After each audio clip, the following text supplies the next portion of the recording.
안녕하세요. 여기 썰만 많은 구독자분들에게 제가 겪은 일을 공개하면 제 가슴속 한이 조금이라도 풀릴까요? 남자가 치졸하다는 말을 들을지도 모르겠지만 이렇게라도 해야 억울하고 속상한 마음을 위로받을 수 있겠다는 생각이 들어 사연을 보냅니다. 저는 20대 초반에 일찍 결혼을 했고 애도 빨리 가졌어요. 이제 겨우 30대 초반인데 9살이 된 딸이 있으니까요. 어린 나이에 일찌감치 가정을 꾸리고 산다는 게 녹록지는 않았습니다. 그래도 저를 꼭 닮은 딸애를 보는 낙으로 고된 일상을 견디며 살았어요. 저는 무역회사에 다니고 있는데요. 특히 부서 특성상 길고 짧은 해외 출장이 잦았어요. 그래서 아내가 어린 나이에 독박 육아를 하다시피 했죠. 결혼 전 아내는 정말 야무진 사람이었습니다. 유명 백화점에서 화장품과 향수를 파는 명품 브랜드 직원이었어요. 친절한 고객 응대로 아내가 손님을 상대하면 반드시 매출로 이어졌었죠. 이달에 친절 사원을 놓친 적이 없을 정도로 자기 일에 열심이었으니까요. 그 정도로 아내는 상냥하고 밝은 사람이었습니다. 그런데 결혼 후 생각보다 빨리 생긴 아이와 저의 잦은 출장으로 인해서 아내는 하던 일을 그만두어야 했고 집안 살림과 육아까지 도맡아 하게 됐습니다. 저는 주로 중국 같은 아시아 고각 쪽으로 짧게는 며칠, 길게는 한 달 정도 타국에 나가 있어야만 했기 때문에 아내 혼자 애를 봐야만 했어요. 이제와 생각해보면 직장 생활을 하던 아내와 아이가 단둘이 집안에 갇혀서 생활해야 한다는 현실이 아내에게 독이 되었던 것 같습니다. 왜 아니었겠습니까? 어린 나이에 결혼해서 엄마가 된다는 것이 무척이나 힘들었을 겁니다. 하필이면 저희 딸 소영이가 잠투정까지 심해서 아내는 밤낮이 따로 없었고 그마저도 제대로 잠을 못 이루는 날들이 많았으니까요. 이 모든 사실을 알면서도 먹고 살아야 한다는 이유로 저는 아내를 외면해야 할 때가 많았습니다. 물론 휴일에는 누구보다 열심히 육아를 자청해서 했지만요. 그런데 시간이 지날수록 아내의 얼굴에는 생기가 없어지기 시작했고 소영이가 악을 쓰고 울어도 옆에 방치해둔 채 멍하니 먼 산을 올려다볼 때가 많았어요. 하염없이 창밖을 내다보는 날들도 부지기수였고요. 저는 그런 아내를 지켜보다 못해 정신건강의학과에 가서 상담이라도 한번 받아보는 게 어떻겠냐며 조심스러운 조언을 했습니다. 아내 또한 아무래도 자신이 우울증인 것 같다고 그러더라고요. 어떤 날은 한없이 무기력하고 어떤 날은 이유 없이 눈물이 흐르고 또 어떤 날은 자신이 아무것도 아닌 것 같아 견디기 힘들어서 죽고 싶을 정도로 괴롭다면서 말이에요. 저는 아내의 말을 듣고 덜컥 겁이 났습니다. 이러다 정말 큰일 나겠다 싶더라고요. 저희 부부는 미리 소개를 받아둔 정신건강의학과를 찾아갔습니다. 아내와 한참을 상담을 한 의사선생님은 제게도 들어오라고 하더군요. 아내는 아내이기 전에 여성이고 특히 여자인 자신으로서의 정체성이 강한 성향이라서 출산 후 집에서 육아만 하는 자신의 삶과 모습이 볼품없이 망가지고 있다고 여길 가능성이 크다고 하더라고요. 맞습니다. 결혼 전 아내는 여성스러운 옷을 좋아했고 화사하게 자신을 꾸미는 것을 좋아했습니다. 그런데 출산 후 자신을 꾸미는 시간은 상상조차 할 수가 없었죠. 제가 옆에 없을 때는 느긋하게 밥을 먹거나 머리를 감는 시간마저 사치였으니까요. 저는 그날 집으로 돌아와 아내와 한참 동안 많은 대화를 나누었습니다. 아내는 저와 똑같이 사회생활을 하고 싶다고 얘기하더군요. 사실 얼마 전에 수영이를 낳기 전까지 자기가 일했던 백화점 매장에서 자리가 생겼다고 연락을 받기까지 했다면서 말이죠. 솔직히 고민이 됐어요. 의사선생님 말씀처럼 외향적이었던 아내를 가둬두는 것도 잘못된 것 같았지만 어린 딸 소영이를 생각하면 쉽게 결정을 내릴 수가 없었습니다. 그러나 전처럼 다시 일을 하고 싶다고 말하는 아내의 눈빛에는 오랜만에 생기가 돌더군요. 그만큼 아내는 절실했던 겁니다. 저는 고민 끝에 아내가 다시 사회생활을 하는 것을 허락할 수밖에 없었습니다. 다행히 저희 집과 가까운 거리에서 혼자 사시던 저희 어머니가 수영이를 돌봐주시기로 했어요. 어머니는 5년 전 아버지가 돌아가신 후 혼자 살고 계셨는데 운동 삼아 살살 움직이면서 손녀딸 보는 것은 하나도 힘들지 않다며 선뜻 맡아주시기로 하셨습니다. 처음에는 저나 아내가 출근하면서 수영이를 어머님 댁에 데려다주고 일찍 퇴근하는 사람이 애를 데리고 오는 방식으로 했었는데 제가 해외 출장에 잦다 보니 아내가 혼자 수영이를 맡기고 찾아와야 할 때가 많아지더라고요. 그런 상황을 보다 못한 어머니는 평일에는 저희 집에서 소영이를 돌보며 생활하시고 주말에는 본인 집으로 돌아가 쉬다가 오겠다고 하셨습니다. 어머니가 그렇게까지 도와주시기로 하니 저희 부부는 한결 편하게 일을 할 수 있었어요. 그 덕분에 아내는 점차 본래의 생기를 되찾아갔습니다. 얼마 전 출장을 앞두고 있어서 오후 시간이 비었던 저는 오랜만에 연애 분위기도 내볼 겸 아내가 일하고 있는 백화점을 찾아갔었어요. 아내는 매장 직원들 중 누구보다도 밝고 상냥하고 환한 모습으로 손님들을 응대하고 있더라고요. 그 모습을 보자 옛날 생각도 나고 집에서 보던 모습과는 다르게 정말 아내가 반짝반짝 빛이 나는 것 같았습니다. 아내의 그런 모습들을 보고 나니까 참 잘한 결정이란 생각이 들었어요. 물론 집에서 손녀딸을 보느라 고생하시는 어머니를 생각하면 마음이 무겁긴 했지만 말입니다. 안 그래도 건강도 썩 좋지 않은 어머니에게 육아를 맡기게 된 것도 죄송한데 어머니는 저희 집안 살림까지도 도와주고 계셨거든요. 틈틈이 청소도 해주시고 빨래도 돌려주셨고 저희 부부 저녁 밥상까지 차려주셨어요. 그런 어머니에게 감사하기도 했고 죄송스럽기도 했어요. 아무리 친손녀를 돌봐주는 일이라지만 어떻게 맨입으로 입을 닫겠습니까? 그래서 저희 부부는 어머니에게 매달 200만 원에서 250 정도를 보내드렸는데요. 하지만 어머니는 제가 보내드린 돈에서 딱 절반만 받으시고 나머지를 다시 돌려보내셨어요. 아들 며느리 마음 편하게 그냥 다 받으시면 될걸. 매번 돌려보내는 어머니의 행동이 무척 마음에 들지 않았습니다. 가뜩이나 더 드리지 못해서 죄송한데 돈을 절반만 받겠다고 고집을 피우시니 아들 등 입장에선 속이 상하더라고요. 그래서 어머니한테 한 소리를 했는데도 어머니는 본인이 좋아서 하시는 일이니 마음 쓰지 말라며 조용히 간식비와 차비 정도면 충분하다면서 한사코 거절하셨어요. 저희가 잘 살면 어머니는 그걸로 됐다고 하시면서 말이죠. 그래서 전 출장비로 나오는 돈을 더 모아서 나중에 곡절로 챙겨드려야겠다고 마음먹었습니다. 그런데 왜 사람 마음이 간사하다고 하잖아요. 저는 어머니의 노고가 마냥 감사하고 죄송하기만 한데 어느 날부턴가 아내는 어머니가 저희 부부의 식사까지 챙겨주는 게 당연한 것처럼 생각하는 눈치더라고요. 저는 그런 아내의 행동이 못마땅해 아내에게 잔소리를 하기도 했어요. 하지만 그럴 때마다 어머니는 아내를 감싸기에 바쁘셨죠. 여모야, 너 어젯밤에 수연이 애미한테 뭐라고 했니? 예? 네. 어제 엄마한테 반찬이 부실하다고 투정을 부리길래 한마디 했죠 뭐. 아휴, 그런 거를 뭐라고 하지 말어. 여자가 직장 생활하느라 얼마나 고단하겠어.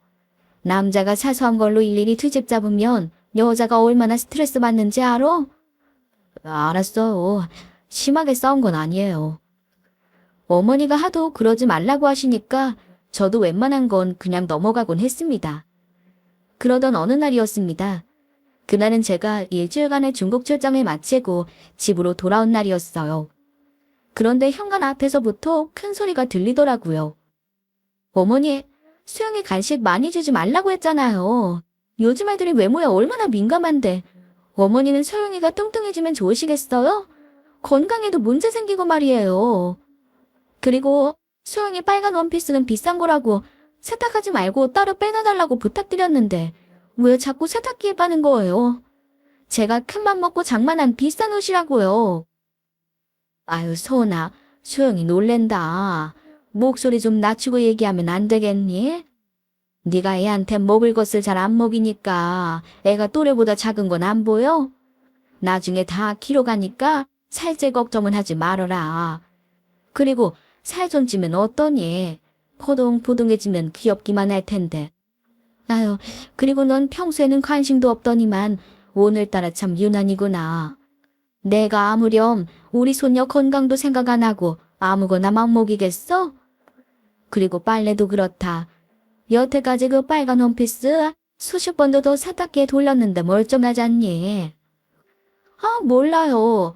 아무튼 어머니가 빨래도 좀 더 신경 써주시고 수영이 먹는 것도 유심히 챙겨주세요. 아내는 어머니한테 목소리를 높이고 있었어요. 하도 기가 막혀서 조용히 현관에 서서 듣고 있었는데 도저히 못 참겠더라고요. 아무리 저희 어머니가 아내를 예뻐하고 집안 살림도 도와주신다지만 아내의 말투나 행동은 아주 막대먹은 인간이 같은 모습이었습니다. 저는 현관문을 벌컥 열고 아내에게 화를 냈어요. 소영 엄마, 당신 지금 뭐 하는 거야? 어머니한테 너무 버릇없게 구는 거 아니야? 당장 어머니한테 잘못했다고 사과드려. 아니, 당신은 언제 와서 내용을 잘 알지도 못하고 어머니 편만 대고 그래요. 당신 정말 이럴 거야? 지금까지 어머니가 소영이 봐주면서 소영이가 아픈 적이 한 번이라도 있어? 그리고 애들 옷 같은 건 대강 빨아서 입히는 거지. 안 그래? 매번 어머니가 아무 말 없이 집안일도 해주시고 당신 식사까지 해다 바치니까 이젠 어머니가 우스워 보여서 이러는 거야? 매번 감사하다고 해도 모자랄 판에 당신 행동이 잘했다는 거냐고. 당장 사과드려 얼른. 흥분한 제가 아내에게 큰 소리를 내니 어머니가 당황스러워하며 저희 두 사람을 말리시더라고요. 아유 됐다. 너도 그만하고 어여 들어와라. 너는 언제 기척 없이 들어와서 괜한 소리 아니니? 출장 다녀오느라 피곤할 텐데 얼른 들어와서 씻고 쉬어. 그리고 너는 여자 일에 수선 떨지 마로. 어머니도 잘못한 건 잘못했다고 해요. 소영이도 보고 배우죠.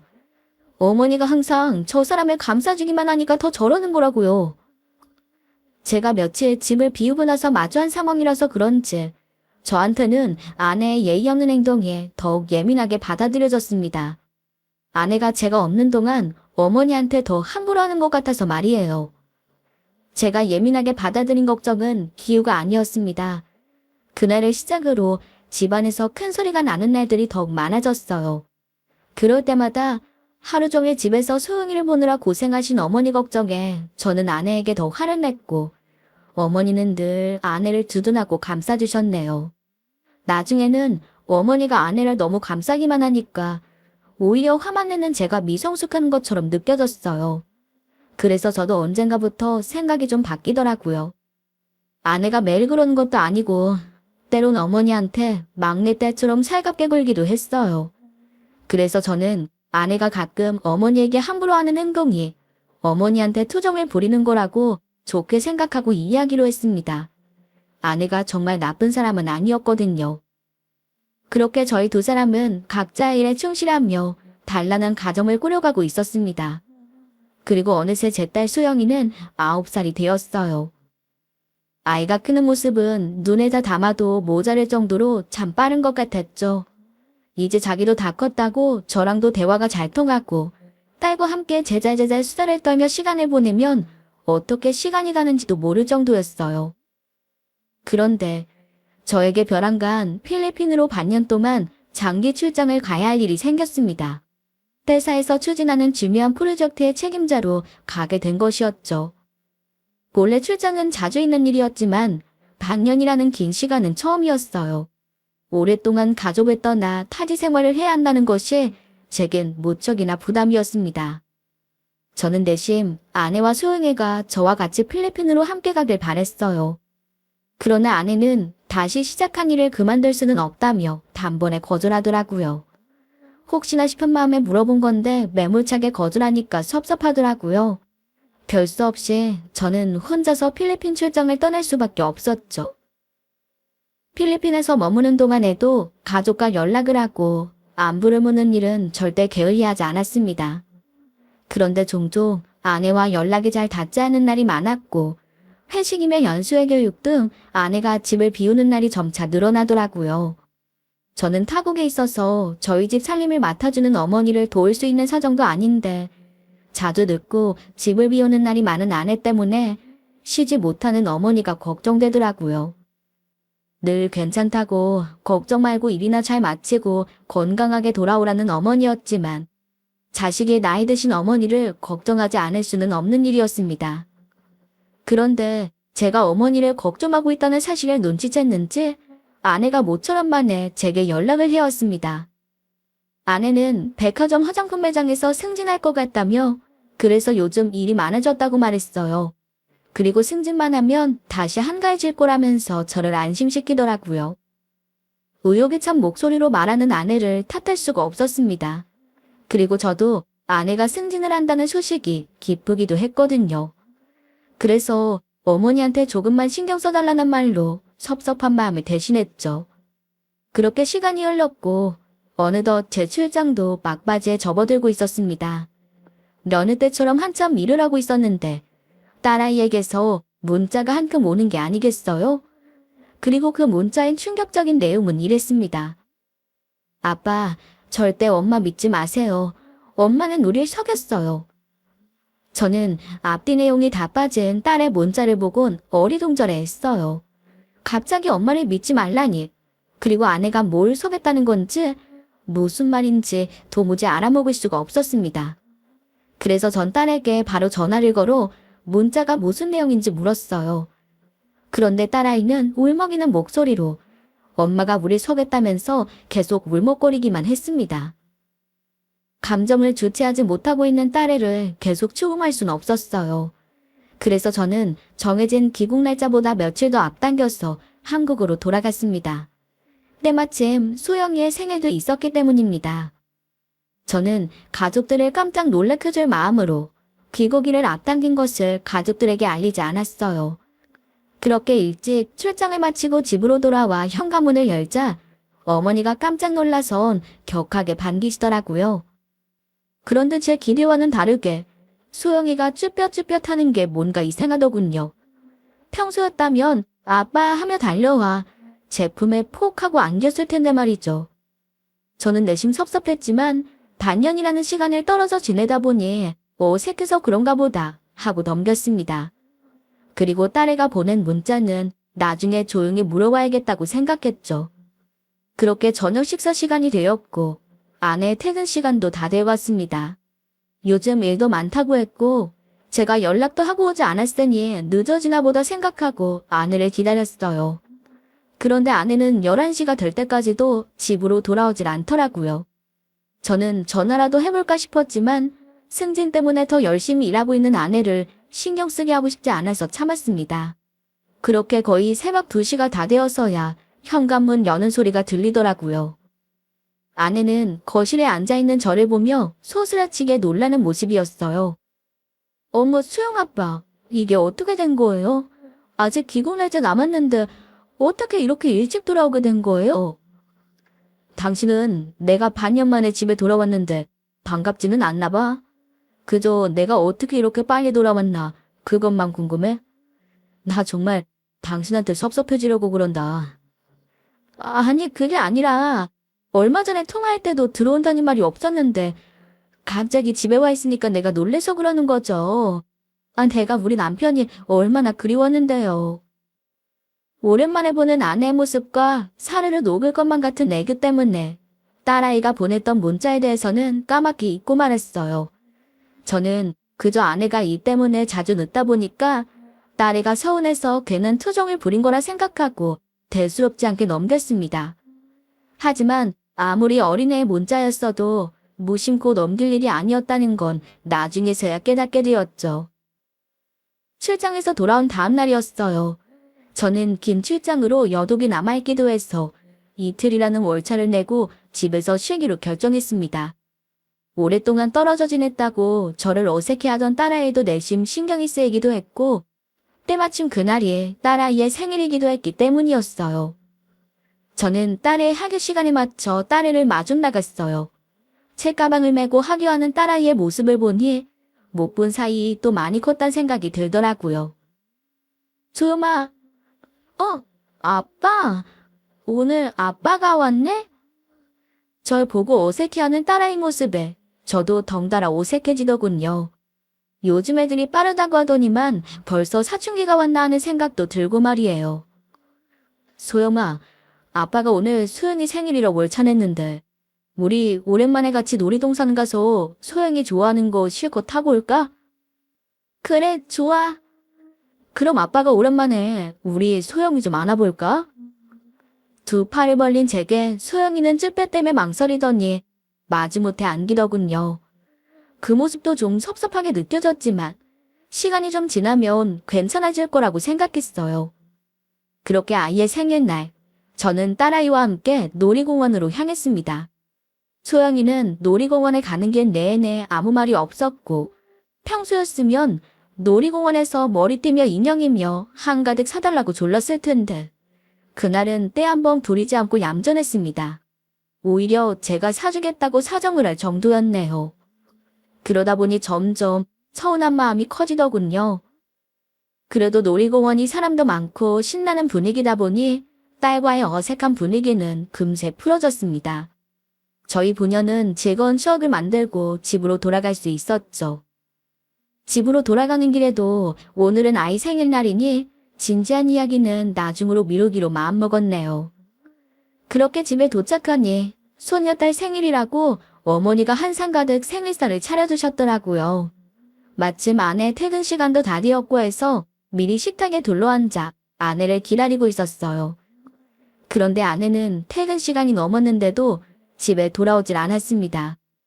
헛기침을 하시는 어머니도 내심 신경이 쓰이고 금방이라도 눈물을 쏟을 것 같은 표정을 하고 있는 소영이도 신경이 쓰여서 저는 서둘러 핸드폰을 집어들고 아내에게 전화를 걸었습니다.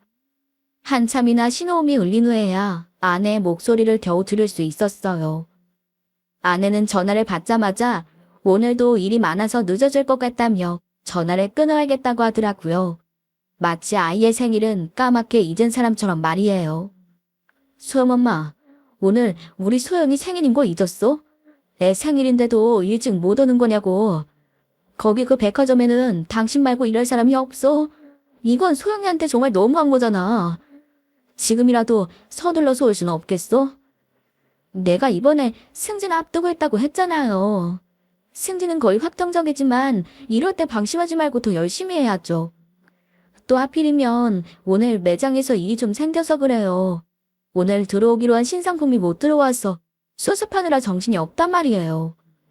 소영이한테는 나중에 선물 사줄 테니까 미안하다고 전해줘요. 하나밖에 없는 딸 생일인데도 일찍 집에 돌아올 수 없다는 아내의 말이 서운하게 들렸습니다. 그래도 아내가 그토록 바라던 승진을 코앞에 두고 있는 시점이었기 때문에 이해하기로 했어요. 소영아, 엄마가 오늘 진짜 너무 급한 일이 생긴 것 같은데 오늘은 그냥 아빠랑 할머니랑 생일 케이크에 주 붙이고 축하하자. 엄마가 소영이 선물도 사준대. 그러니까 엄마 한번 봐주고 우리끼리 먼저 밥 먹자. 오늘 놀이공원에서도 신나게 놀고 아무것도 먹지 못했는데 배고프지 않아? 할머니가 소영이 좋아하는 갈비찜도 했대. 나 안 먹어. 엄마 없는 생일 파티는 싫단 말이야. 엄마 빨리 오라 그래. 우리 착한 딸이 오늘따라 왜 이렇게 심술을 부릴까? 할머니가 소영이 생일이라고 맛있는 음식 많이 만들어주셨는데 정말 안 먹을 거야? 하지만 제가 아무리 타이르고 달래보아도 아이는 엄마가 없는 생일 파티는 하지 않겠다며 고집을 부렸습니다. 원래 평소에도 한 번씩 고집을 부리긴 하지만 그날따라 유난히 투정을 부리는 딸아이의 행동 때문에 어머니도 어쩔 줄 몰라 했습니다. 애랑 씨름을 하다가 차려준 밥상은 차게 식었고 저희 세 사람 다 지쳐서 밥 먹을 힘도 없었어요. 그래서 아이의 뜻대로 아내가 오기를 기다리기로 했습니다. 시간이 흘러 시계는 12시가 다 되어갔지만 아내는 돌아오지 않았습니다. 아이 방문을 슬쩍 열어보니까 딸애는 끝까지 잠을 자지 않고 엄마를 계속 기다리고 있더라고요. 그래서 저는 많이 속상해하고 있는 소영이를 달래줄 생각으로 딸애에게 다가갔어요. 그런데 혼자 훌쩍훌쩍 눈물을 흘리고 있는 딸애가 정말 조금도 상상하지 못한 말을 제게 꺼내놓았습니다. 아직도 그날을 생각하면 심장이 덜컥하고 떨어집니다. 정말로 숨이 멎는 줄 알았으니까요. 소영아, 엄마가 늦게 와서 속상해서 혼자서 울고 있는 거니? 아, 예쁜 내 새끼. 이리 와. 아빠가 안아줄게. 아빠는 엄마 사랑하지? 소영이도 사랑하지? 그런 말이 어딨어. 당연히 엄마도 사랑하고 우리 소영이도 사랑하지. 그럼 아빠, 나랑 약속해둘 수 있어? 내가 아무한테도 보여주지 않은 비밀인데 그걸 아빠한테 보여줘도 나랑 엄마 절대 미워하지 않는다고 약속해줄 수 있냐고. 우리 딸, 이제 보니 다 컸다고 아빠한테 비밀도 만들고 그러는 거야? 소영이가 아무한테도 안 보여준 비밀이 뭘까? 너무 궁금한데? 약속해, 약속. 새끼손가락 걸고 얼른 약속부터 해. 절대로 나랑 엄마 미워하지 않는다고 약속해. 약속하지 않으면 절대 안 보여줄 거야. 소영이는 제게 꼭 확답을 받고 싶어 하는 것처럼 재촉했어요. 저는 고작 9살 어린애의 비밀이 대단할까 싶은 생각을 하며 딸아이에게 새끼손가락까지 걸어주며 약속을 해주었어요. 그리고 나서 딸애가 침대 밑에 넣어두었던 핸드폰을 꺼내더니 한참을 만지작거리더군요. 그리고 딸아이는 고사리 손을 바들거리며 제게 핸드폰을 건넸습니다. 딸아이가 내민 핸드폰을 본 저는 제 눈을 의심했어요. 핸드폰 속에는 온몸에 소름이 돋을 만한 사진이 들어있더군요. 사진 속엔 아내가 있었고 아내는 어떤 남자와 입맞춤을 하고 있었어요. 더욱 놀라운 건 그 남자는 제가 아는 사람이었다는 점이었죠. 그 남자는 아내가 일하는 매장의 팀장이었습니다. 저도 아내 매장에 두어 번 가봤기 때문에 그 남자 얼굴을 기억하고 있었어요. 그런데 더욱 충격적인 건 아내가 팀장과 입을 맞추고 있는 장소가 저희 아파트 단지라는 점이었습니다. 저는 순간 너무 놀란 나머지 그대로 딸아이의 핸드폰을 떨어뜨렸습니다. 제 모습을 지켜보던 딸아이는 이내 참지 못하고 울음을 터뜨렸어요. 저는 딸아이의 울음소리를 듣고 나서야 잠시 나갔던 정신이 도로 돌아오더군요. 저도 저지만 고작 9살짜리 어린아이가 혼자서 누구한테 말도 못하고 끙끙 앓았을 생각을 하니까 가슴 한편이 시큰거렸습니다. 아빠, 이제 소영이 미워할 거지? 그치? 지은이처럼 엄마 아빠도 이혼할 거잖아. 아빠가 날 미워하게 됐으니까 나는 엄마랑 그 아저씨랑 같이 살아야 하는 거잖아. 근데 나 정말 싫어. 그러니까 아빠도 나 미워하지 않으면 안 돼? 이제 아빠 말도 더 잘 듣고 할머니 말도 잘 들을 테니까 나 버리지 마. 응? 딸아이는 숨도 쉬지 않고서 저에게 자신을 버리지 말라며 애원했어요. 저는 소영이가 왜 그런 생각을 하는지 이해할 수 없었어요. 눈에 넣어도 아프지 않을 세상에서 제일 사랑하는 우리 소영이를 제가 왜 버리겠습니까? 소영아, 아빠가 우리 소영이를 왜 버려? 아빠가 우리 딸을 얼마나 많이 사랑하는데. 너는 그런 걱정은 하지 않아도 돼. 울지 마. 우리 딸이 자꾸 울면 아빠가 너무 속상하잖아. 소영이는 아빠가 세상에서 제일 소중하게 생각하는 사람이야. 절대 아빠랑 헤어질 일 없으니까 그런 걱정은 하지 마. 아빠가 약속할게. 그런데 소영아, 이거 엄마 사진 어디서 난 건지 아빠한테 얘기해 줄 수 있겠니? 며칠 전에 학원 갔다가 집에 들어오는 길에 엄마가 차에서 내리는 걸 봤어. 그래서 내가 엄마한테 달려가고 있었는데 어떤 아저씨도 내리더니 엄마랑 뽀뽀를 했어. 아빠, 왜 엄마가 그 아저씨랑 뽀뽀를 한 거예요? 그럼 엄마랑 아빠처럼 엄마랑 그 아저씨도 부부가 된 거예요? 네? 그래요? 그럼 소영이는 아빠가 2명 생기는 거예요? 아니죠. 거실에서 저와 소영이의 이야기를 듣고 있던 어머니는 털썩 주저앉아 멍하니 계셨습니다. 영호야, 아니, 지금 소영이가 하는 얘기가 다 무슨 얘기냐? 왜 너랑 소원이가 이혼을 하고 소영이는 누구랑 산다는 거야? 나 가슴이 뛰어 죽겠다. 어서 설명을 좀 해보라니까. 어머니, 제가 지금까지 소원이랑 살았지만 제가 아내를 잘 모르고 있었나 봐요. 아무래도 소영 엄마가 저 몰래 다른 남자를 만나고 있었던 것 같네요. 어머니, 제가 조금 더 알아봐야 할 것 같으니까 오늘은 어머니 집으로 수영이 좀 데려가 주세요. 제가 내일 학교도 말해둘 테니까 학교도 보내지 마시고 그냥 어머니 집에서 데리고 있어 주세요. 그래, 데리고 있는 거에 상관없지만 넌 어쩌려고 그러니? 아휴, 이게 웬 난리인지 모르겠다. 나도 정신이 하나도 없어서 뭐라고 말을 못하겠다. 네가 알아서 잘하겠지만 그건 그렇고 우리 강아지 가슴에 생긴 생채기는 어쩜 좋노.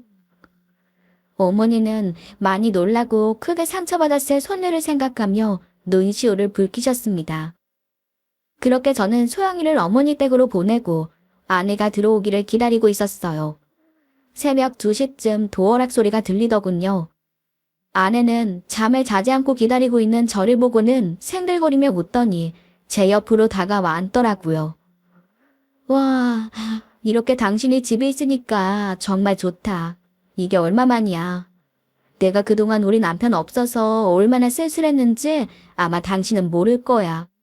아, 진짜 너무 행복하다. 근데 수영이 생일 파티는 어떻게 했어? 어머니도 많이 섭섭해 하시지?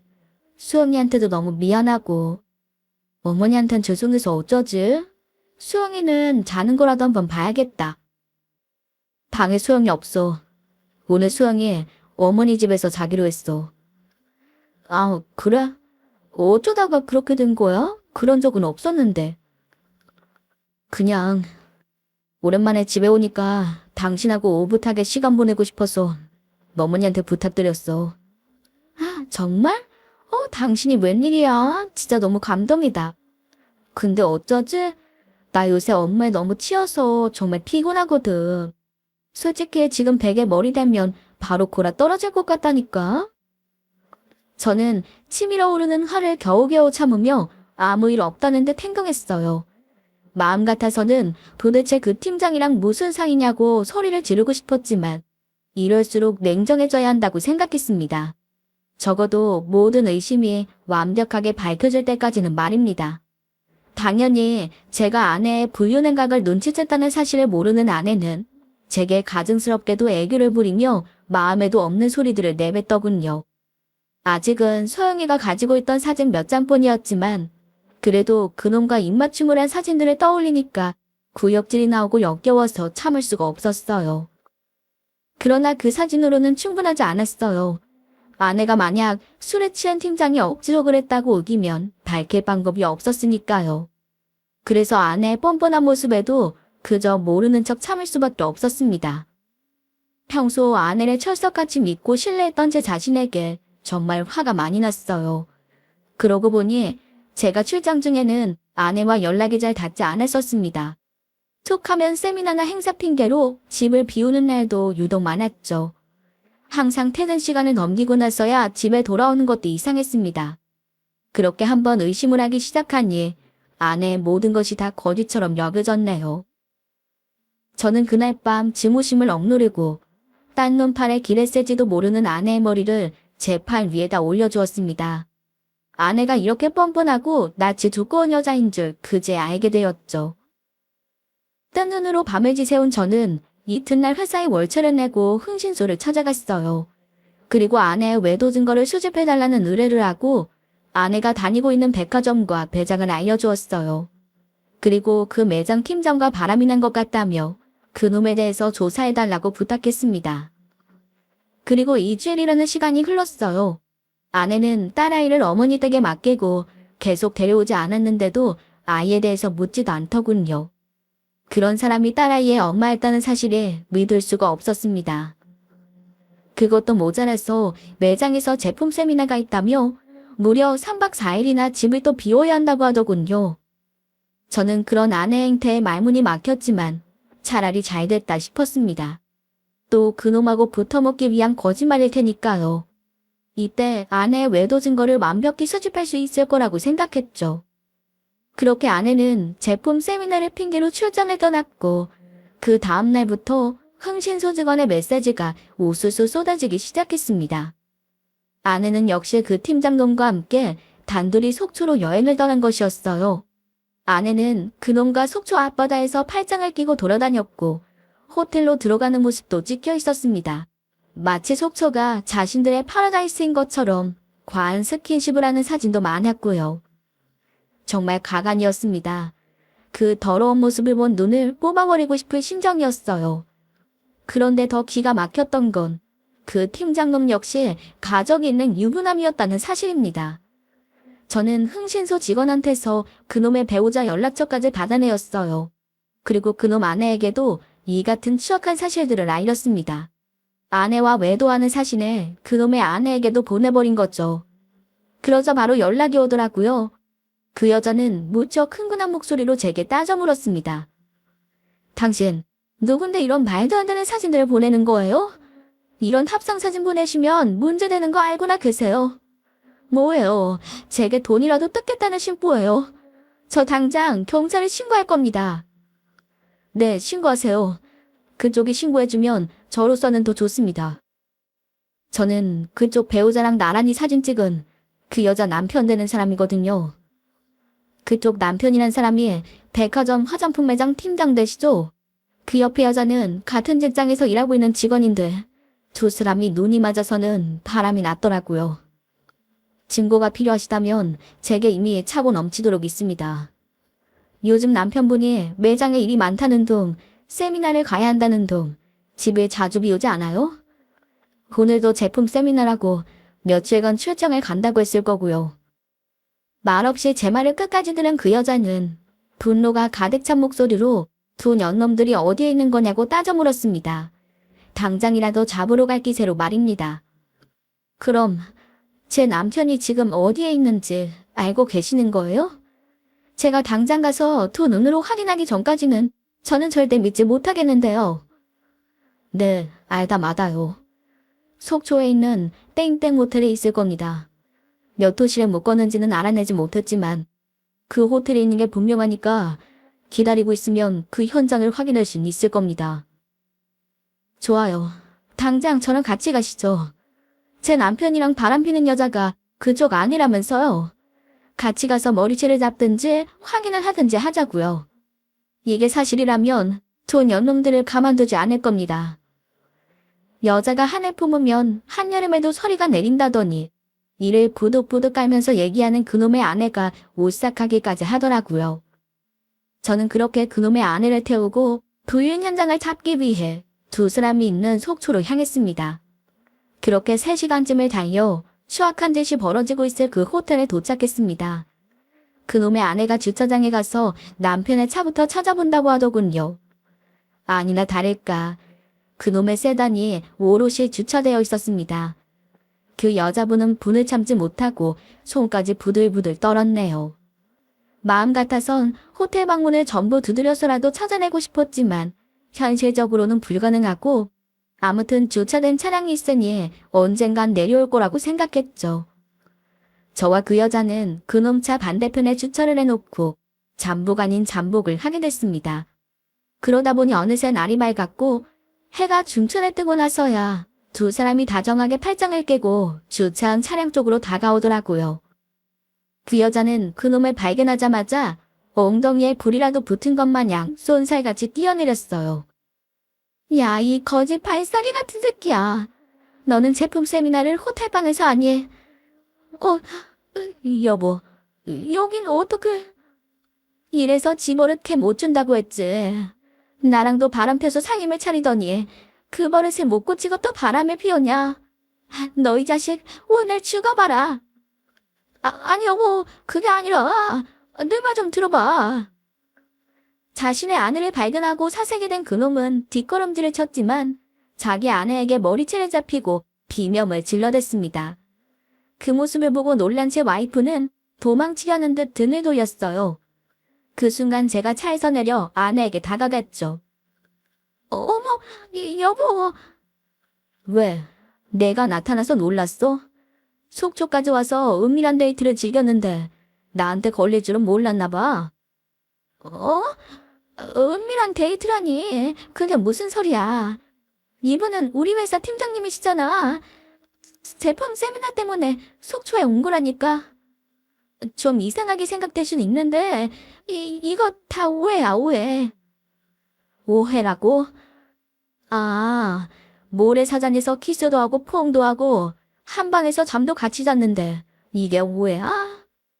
자, 눈이 있으면 한번 봐봐. 제가 핸드폰 사진을 내밀자 아내가 털썩 무릎을 꿇더군요. 그리곤 손을 싹싹 빌며 말했어요. 미안해 여보.